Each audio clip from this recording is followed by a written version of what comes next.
Your home doesn't look cheap because you didn't spend enough. It looks cheap because of these 8 design mistakes. If your home feels off, it doesn't feel elevated, or it feels a little builder basic or kind of temporary, it's usually not your budget. It's usually just a handful of small design decisions that really add up. So today I'm walking you through 8 reasons your home might look cheap and exactly what to do instead. This isn't about spending more. It's about raising your standards. Let's get into it. The first one is overhead lighting that is too cool. If your lighting is above 3000 Kelvin, your house will feel harsh. Period. Residential interiors should live in the 2700 to 3000 Kelvin range. When lighting is too white or too blue, your skin looks off, your paint colors look wrong, and it feels clinical. So warm lighting feels expensive. Cool lighting feels like an office building. Change out your bulbs before you change your furniture. It's the simplest little change that you can make. The second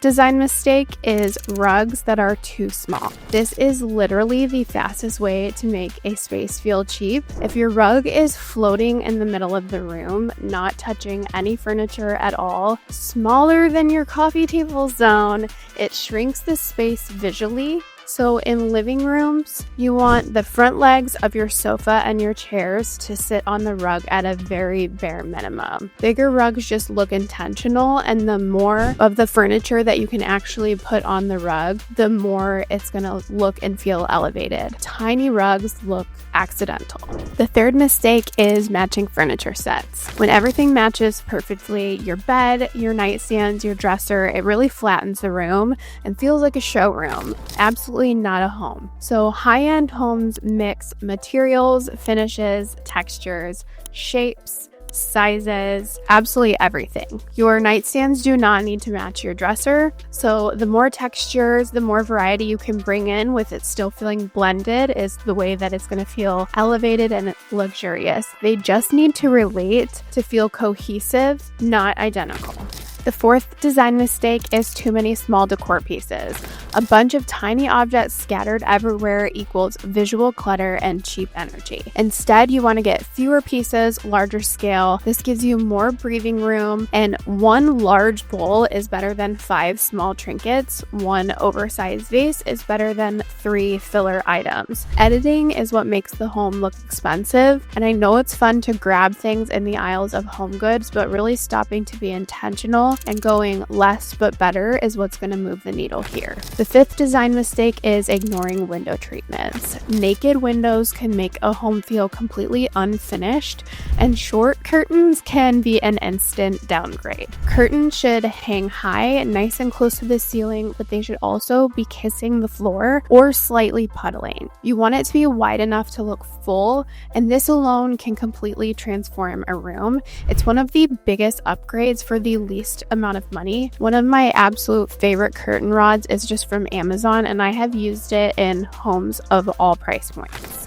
The sixth design mistake is wrong paint undertones. Sometimes it's not your furniture, it's your wall color that's fighting everything. So if your home feels yellow or gray and cold, slightly green, maybe even muddy, it's likely an undertone issue. So before replacing furniture, you can test paint. Paint affects everything and is a really simple upgrade. One of my favorite whites, if you're in the white department, is Greek Villa. I also love Accessible Beige. So if you're going neutral, those would be 2 to check out. The seventh design mistake is poor scale. Tiny art over a large sofa, a massive sectional in a small room, skinny coffee table in a big space. Scale is literally everything, and your furniture should fill the room properly, not overwhelm it, not disappear in it. When scale is right, a home instantly feels intentional. When scale is off, it tends to feel random, and this is something that I see really frequently. The good thing is sometimes just rearranging things can really help that. The eighth and last design mistake is having no contrast or not enough. If everything feels the same tone, same wood, same beige, same texture, same height, it's going to read flat. This is the other issue if you're buying sets. That's what you're missing out on here. So expensive places use contrast. There's a mix of light and dark and soft and structured and matte and polished. Smooth and textured. Contrast creates depth, so depth gives interest. Interest feels expensive. So making sure to have a variety and having that contrast rather than sticking with a certain theme is really going to help your space feel expensive and avoid it feeling cheap.